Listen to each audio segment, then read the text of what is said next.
Refuge.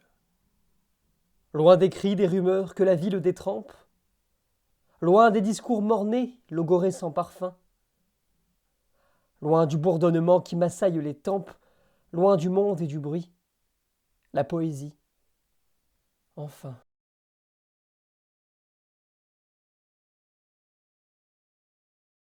J'ai remis à demain ma fougue et ma bohème, mes lectures, mes choix, mes amours défendus, mes colères, mes trains, mes bois et mes poèmes.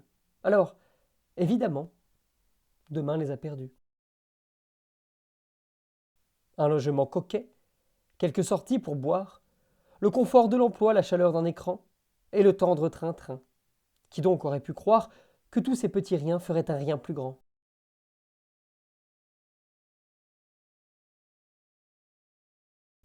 La bonté qu'on exhibe est souvent mensongère.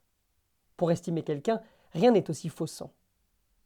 J'ai toujours préféré me fier à sa manière de s'effacer ou non, lorsqu'il croise un passant.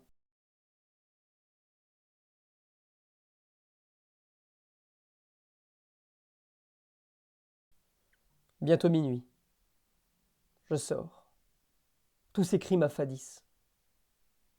Je murmurerai seul à l'an qui doit finir. Oui, je lui parlerai.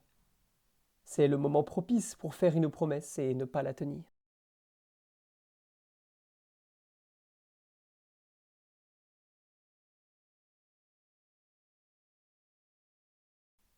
Je remets ce poème où mon espoir se vautre entre tes mains. Pardon, mais mon cœur y est joint, si bien que, froissant l'un, tu pourrais broyer l'autre. Tu n'aurais pour cela qu'à resserrer le poing.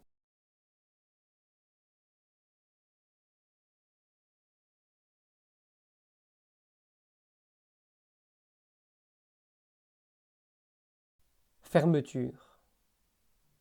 Nous étions en terrasse à siroter nos doutes. Le soleil et l'espoir allaient décrescendo. Et lorsqu'on s'est quitté, j'ai jeté dans ton dos un regard enivré.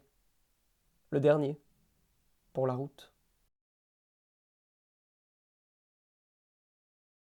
La rose et Cupidon pour évoquer l'amour?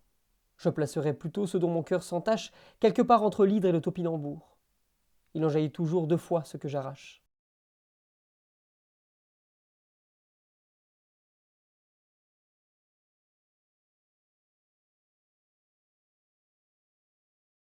Il me faut avancer, alors je me déleste, un fardeau après l'autre, en marchant, peu à peu. De ce que j'ai haï, aimé, de ce qui reste, je croyais faire un tri. J'ai fait la part du feu.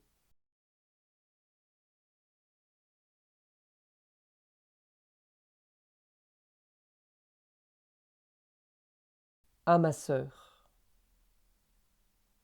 je n'ai pas eu grand mal à choisir mon modèle, et m'y fie d'autant plus qu'on est du même bois.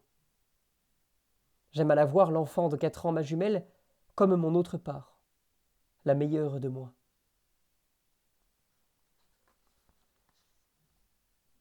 Effluve du jardin, pousse café, silence. Sous le vieux parasol, août devient liquoreux. Les guêpes font la sieste et ma grand-mère lance. On n'est certainement pas les plus malheureux.